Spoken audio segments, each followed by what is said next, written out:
So I'm going to put this 3-pound container of garlic into 3 pans. I've got 2 of them that I've already coated with a little bit of non-stick spray, and the 3rd pan will be in halves so I can really fill up the freeze dryer tray.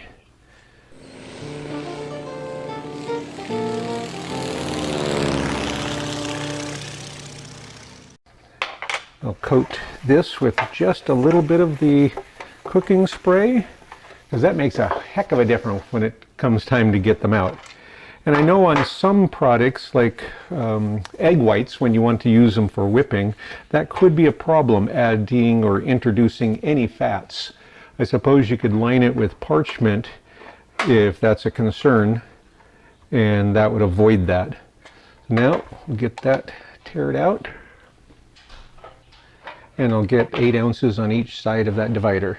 What's the ingredients on these? I think it's just garlic and water.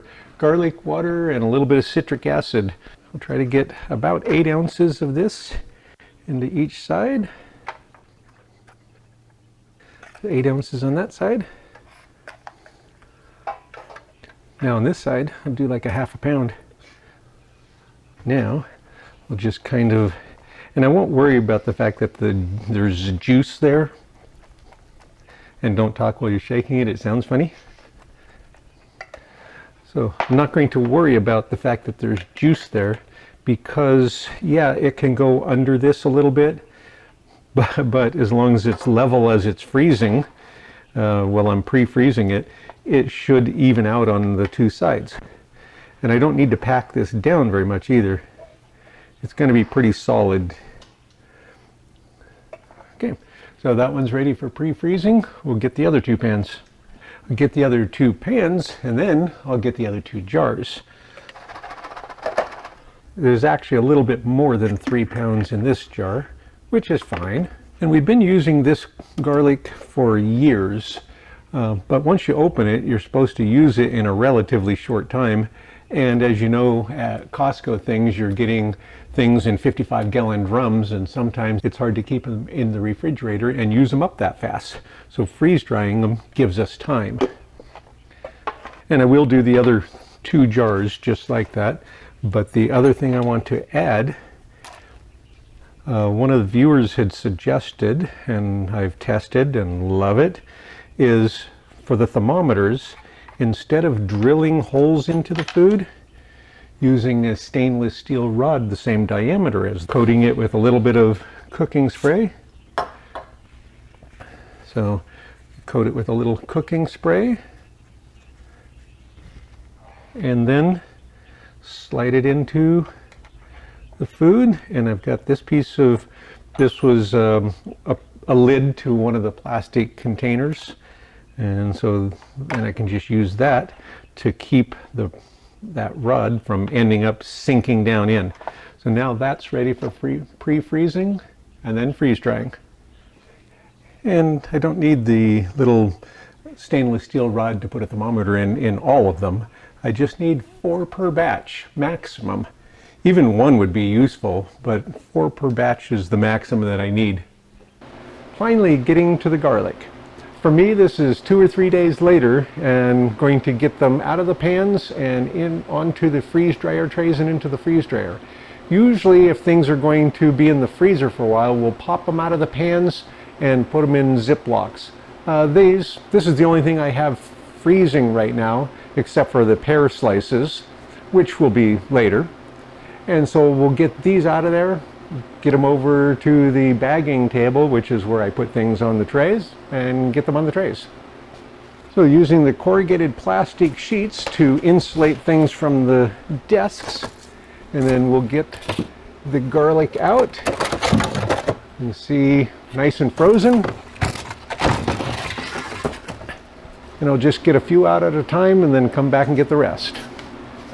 Okay, I got the frozen tray, and I really don't need to worry about the weight on it until I get the total weight, because we pre-froze these in 1 pound blocks. So I'll flex the side out a little bit.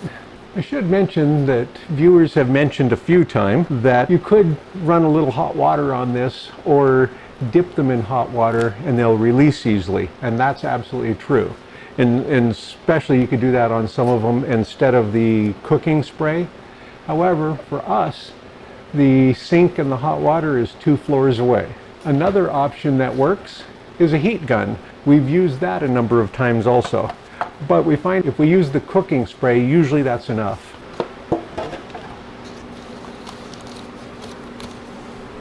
Then we'll get one of the ones with the little stainless steel rod in there. And these definitely, this garlic definitely seems to be sticking to the pan. So I probably should have used more cooking spray because the juices from it are quite sticky. Haven't had to use this on anything in a long time.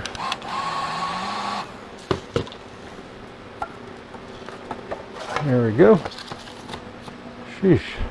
Now we'll take this out.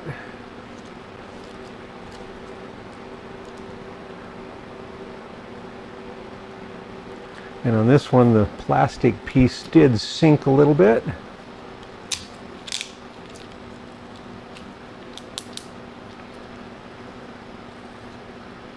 Okay, and in its place, I can slip a thermometer. And I'll get one of the half pan pieces in there. Yeah, these do not want to come out easily.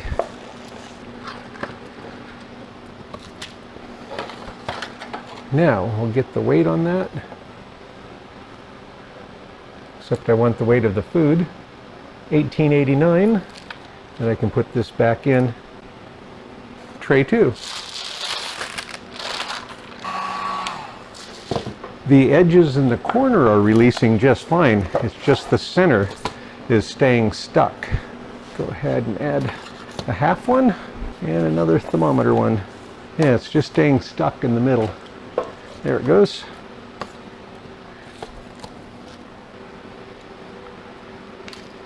So far, the little stainless steel rods look like a good idea. They look like they're easier than drilling. 1905.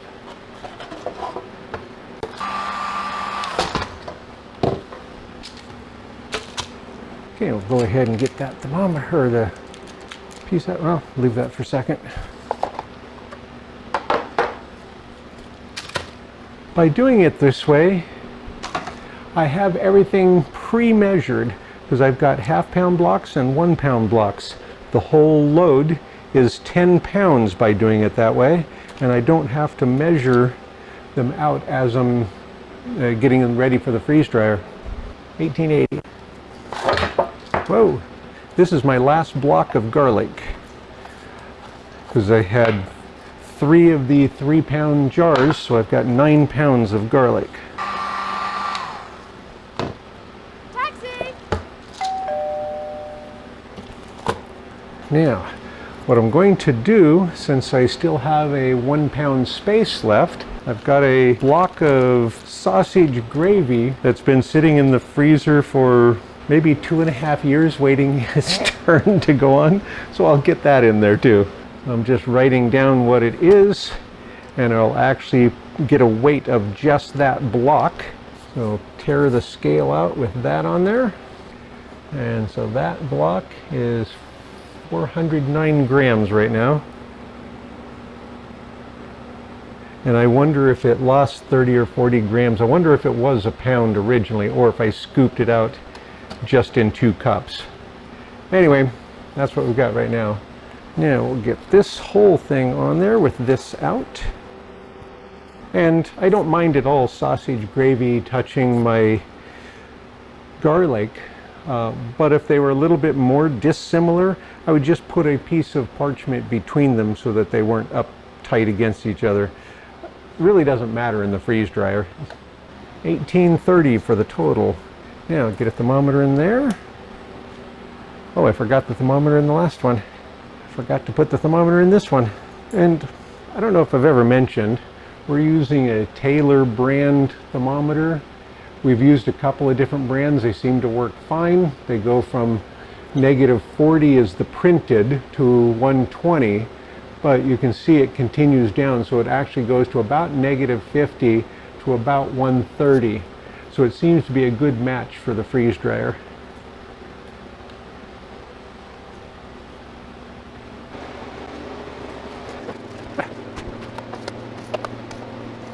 So you can see the thermometer here along the side.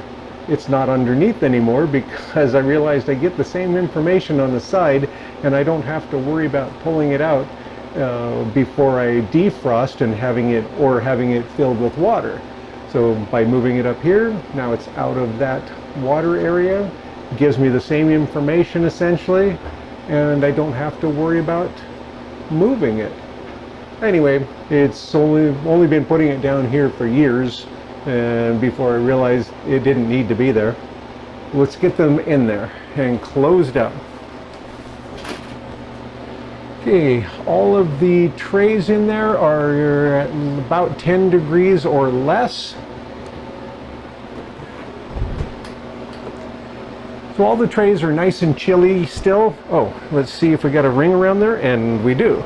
We have the seal ring all around there already. All the trays are about 10 degrees or less.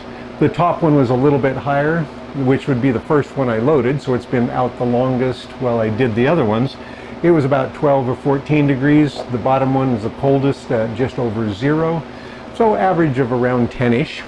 And I just realized since the machine is coldest at the bottom, I should probably load that tray first. That way I load the warmest tray, or put the warmest tray in at the coldest spot and on the way up. These will be freeze drying away and will come back in about 2 days, and they'll be ready to take out and bag.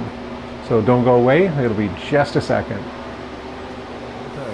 The garlic has been in there for 39 hours now, and about 2 hours of it was waiting for me to come down and check it. I had to restart it because it got so cold.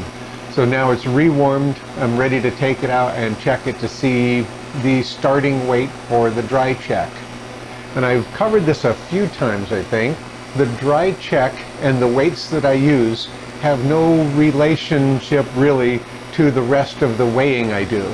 The other weighing I'm doing is to portion it out for bagging and for knowing how much water to put back in if I want to rehydrate it to that same level. The dry check is just a relative weight right now and 2 or 3 hours later to see if it stopped losing weight. That's all it's for. And it's the only weighing that's really necessary. There's no other way that I know of to check to make sure the food is dry. This way I'm checking the entire batch in just a couple hours to make sure all the moisture's been removed. You can't tell by feeling it. You can't tell by, does it snap in half? You can have it snap and still have some hidden moisture somewhere that will later make it pliable and soft. I've heard reports from that from many people. I've experienced that early on before I started doing the weight check. If you do the weight check, that should be eliminated. You can't tell with a thermal camera. You can't tell with a moisture meter. There's none of them made for checking whole trays of food. So let's get these out, check them, and put them back in for the dry check. First, I'll bypass the rest of the time that I added and open the drain valve. Okay. So once the pressure equalizes, I'll be able to open the door and check the trays. So starting at the top with tray 1, and the tray is rewarmed. It says it's about 105 degrees. It's nice and comfortable. And this will give us our starting points for the weight. So 1057. And we're going to rotate the shelf positions again. 1054. And I'll put this back up. And I'm going to put tray 2 on the top so that tray 1 can have a chance at the warmer spot. These two tray spots tend to be warmer than the outside two.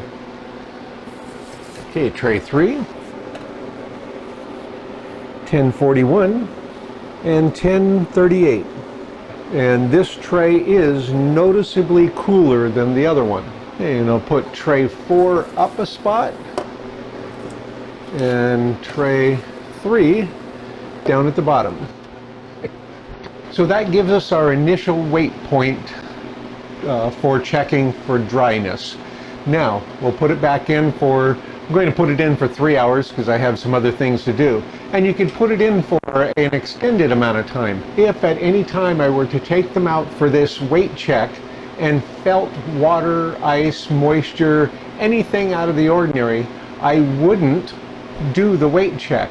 I would put them back in and give it additional time up front and then take them out in a few more hours. If they don't feel like they're probably done, then it's not time to start the weight check. The weight check is when you think they're done, and then you give them a couple more hours to make sure that they've stopped losing weight. If they feel like they haven't finished, there's no point on getting the initial weight because it can't be done yet. And that's one of the things about the thermometers I have in the food. If they say that it's 40 degrees, 50 degrees, and it hasn't finished the cycle, I know it's not ready. And if it's only 40 or 50 degrees, or sometimes when the machine says it's done, I've had ones that say that it's still below freezing. It can't be done because it hasn't gotten warm enough to finish drying off all of the ice or driving off all of the ice and sublimating it and turning it into vapor and all that stuff. Anyway, it hasn't finished. We'll get this restarted and get it finished. So with the drain valve closed, I'll give it more dry time. And it says close the drain valve, and I did that. Continue. And it says that I need to let the vacuum pump cool, but I have a fan on it to keep it cool. And I'm going to go up to 3 hours on this. And we'll come back later and check it again. Don't go away, we'll be back in just a second. And we're back. Now we can take them out and see if they lost any weight during that time.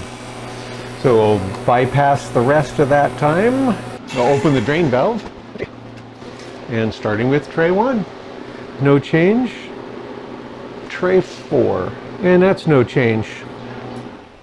Turning the machine off with the no defrost. And then I'll use my little defrost baffle. So get the defrost baffle into place and get the fan in. And then we'll come back in just a second and get the power usage and total time for the batch. And I'll wait to turn the fan on until we get the bagging taken care of so we don't have to listen to it. This batch had about 39 hours of total freeze drying time. Now let's get the power usage. The power usage on this batch was 27.79 kilowatt hours. And then you could figure out what that would cost in your area, depending on the electricity costs. Now on to the bagging. So we've got the 10 pounds of food ready to bag. It has 1 pound of the sausage gravy and 9 pounds of the garlic. I've had a few questions about the odor of the garlic during the freeze drying. So now that it's freeze dried, it has almost no smell at all to it. When I first put it in there, it had some, and in the room it has a little bit, but it's pretty mild. Or the time that it had the strongest odor is actually when I was taking it out of the jar and putting it into the pans. That was many times more than now. Again, the dry stuff has virtually no smell at all. When I took it out of the freezer, it had some. I probably should have put it in bags or covered it, but I just left them open. Anyway, so that had more. During the freeze drying, there's a little bit coming off the freeze dryer, but it's really not that much. It's enough to tell that you have garlic freeze drying when you come into the room. Other than that, it's really not that much. We'll get the thermometers out and get the final weights. Now I want to find out how much just this block weighs. It was the sausage gravy before. So very gently take this off. And this is 109 grams now. And so that means it lost 300 grams of water. So now we've got all the weights. I can find out how much these weigh now. I've got the bags already started. I've got the batch number, what it is, the date that it went into the freeze dryer, and then I'm going to put in a ½ pound in each bag. And it's a ½ pound of the wet weight. Then I'll add how much water it's needed to get it back to that weight. So we'll get the math and be right back. So this is what we have for this batch. I've got the gross weights before, and then this is the weight of the tray and the parchment paper. And these are weighed without the thermometers in. And then I put the thermometers in. And then of course you subtract the tare weight from the gross weight, you get a net weight. That tells you how much is on there. And none of this is necessary for freeze drying. Then after it's dried, I take the thermometers back out and reweigh it, and that gives me the gross weight. Subtract out the tare weight again, the tray and paper, and that gives me the net weight. Now, this center section is the dry check. Its weight, I do have thermometers in or not, depending on whether or not I had them in there when I started. But it has nothing to do with any of these other weights. It's just a relative weight. How is it right now? What is the weight 2 hours later? That's its only purpose, is to check to make sure that it's stopped losing weight. We used to just do this on a scratch paper and throw it away. But since I was collecting this other data, I decided I would just add it to this, and that I'd be able to look at it later if I ever had an issue. And with this, I can do lot tracing, because I'll know that in this batch, this is what I had, and I can find those bags again as long as we own them. I have the total amount of water that was lost, which again is not really that important. You can just add water until you're happy with it. And then I'm going to bag the garlic in 18 bags, so I've got the total weight of the garlic after freeze drying. Divide by 18, I get about 58.6 grams, and that equals a half pound. Half pound before it is dried. And then the sausage gravy is just getting in one bag, so I'll just write on it that it needs 300 grams of water back in, and then it weighs 109 grams now. I won't write that on there. I will write that it was about 2 cups before we freeze dried it. Anyway, so now we're ready to bag everything. So I'm going to start with this sausage gravy one, and I just hand wrote this bag because I only have one of them. I'm not going to worry about things being mixed a little bit. So I'm putting this in the bag, and I'm just going to crunch this up a little bit.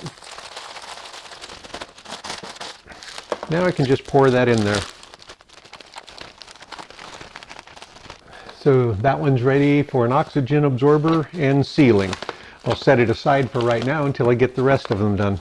The blocks of garlic tend to be pretty solid, but I'm going to try to crumble them apart a bit and then measure them, weigh them out so that I get the full half pound average in each bag. So I'm going to go ahead and put these in a big Ziploc or a big zipper bag and see if I can just kind of crush them up a little bit. The ones that we've done before were kind of big chunks, but it was never a problem because we could still just go, well, that's the amount that I want to use in my soup or stew. And so we didn't really worry about it being really separated or powdered. Okay, well, I think I'm going to get the rolling pin on these. And yes, you could use a food processor or blender to powder the foods. However, I normally wouldn't want to blend anything after freeze drying and before bagging. That looks like it'll work pretty well. I don't know how well the plastic bag will hold up. And some of them are more firm than others. Using a blender or food processor at the time I'm using the food could be a really good thing for things like milk or sauces. If I were going to blend or food process my food before bagging, I think I'd run a dehumidifier and make sure that the air is very dry in the room first. Freeze-dried food is very hygroscopic. It really wants moisture back in. The last thing I want to do is to introduce moisture into it. Water is the enemy of freeze-dried food when it comes to long-term storage, and putting it through a blender does make it much finer powder, which also adds surface area, while mixing it at high speed with the air and allows it to absorb moisture from the air much better. I'm not interested in doing that. I don't mind blending it when I open the bag to use it, and it's very useful for things like milk or sauces. So that should be enough for 2 of the bags. I'm going to see if I can get another one of these in there. And I don't know if it would be better to use a mallet on them. So usually I've just used a rolling pin on things that I want to crush. So I'm going to do a little bit more, and then I'll be able to scoop it and put it in the bags.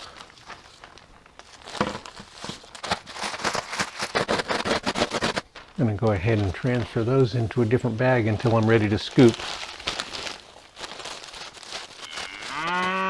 Yeehaw! I have all the minced garlic crushed so that it's no longer slabs. And again, you don't have to do it that way. You could just simply break off pieces. You could store the slab just the way it is and then break off chunks when you want to use it. It's not a big deal. That's essentially what we did the first time. But this time, I wanted to use these smaller bags, so I wanted to kind of crush it up. I'll zero out the scale, then I can add the amount that it's needed. And I need to get to about 58.6 grams for each. I didn't realize it was going to be such a small amount. That's pretty close. So that's all I need in each one of these. That's not very much. It's only about a cup. Unfortunately, pint bag's the smallest bag I have. Now I wish I'd have done a bigger amount. Well, I'm going to have little bags of it.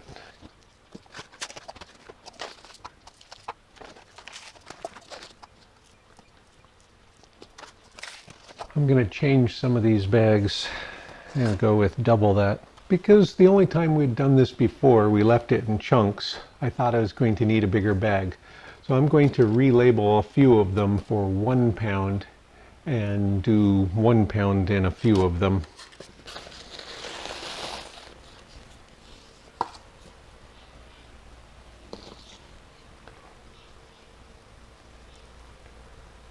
So with that, I need 117.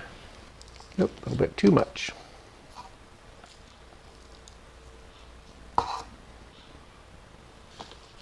All right, that's pretty close.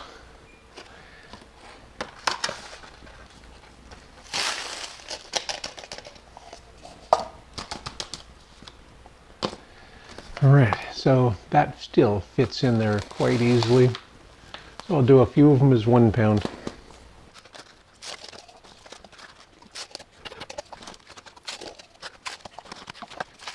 Got these all bagged in total of 13 pint bags, 8 half-pound bags and 5 1-pound bags. And then I've got the 1 quart bag of sausage gravy also. We'll get oxygen absorbers in these and then get them closed and then heat sealed. I'm going to be using 300cc oxygen absorbers in these. And we get ours from PackFresh, but I'm sure there's other good places. And with these bags, the food is so low in there, I can just drop them in there. I don't have to worry about tucking them down the side to avoid the seal, because the seal's a long ways down on those. And even on the 1 pound ones, it's not particularly high on there. Then we'll get these zippered shut and push out as much extra air as we can.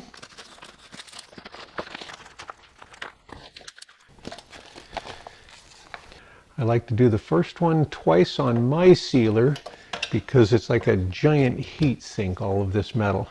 I like to do it very high up on the bag and leave room for multiple tries in case I mess up on the seal.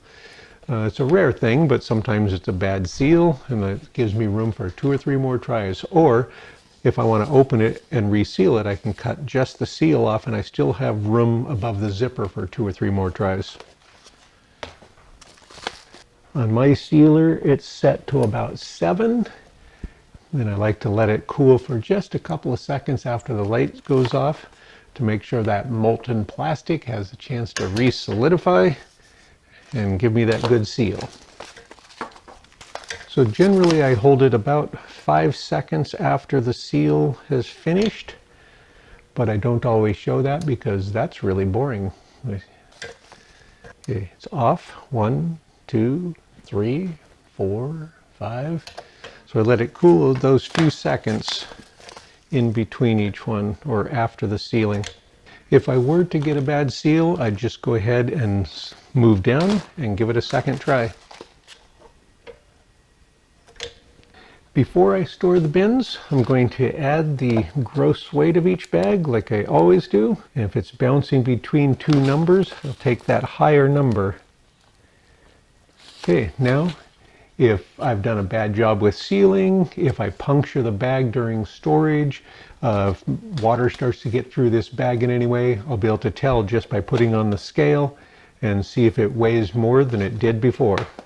As soon as these are all labeled, we'll be able to put them into the bins for storage. I suppose it's one of those things where you say it doesn't need to be said, which means it probably needs to be said. I'll take these to the kitchen and wash them and dry them and get them ready for the next batch. And if I'm not putting it in there right away, I'll pre-freeze the pans also. And then this table gets washed down each time or wiped down each time with some wipes. Our main storage rack holds 40 bins, 20 of which are the 27-gallon, and then 20 of them are the smaller size bin, which I think are 13 or 12 something gallons. Almost everything is filled here. There's room for a few bags here and there, except for the two bins right here, bin the 20 front and then the back one behind that. However, we still have 3 more full bins from the first 50 batch series that hasn't made it to the shelf. And we have another rack behind this set that already has 4 full bins on it also. We're getting low on space. We're going to have to do more rehydration videos. We'll get these into the bin. I'm going to use 20 front for this set. And this bin isn't entirely empty either. It has some of our oldest green beans. This is from just a month after we got the machine, 5.5 years ago. So now we'll have some of the newest stuff in with some of the oldest stuff. Now I'll update our database and then we'll know where to find them in the future. We'll see you on the next batch, and thanks for watching and following along.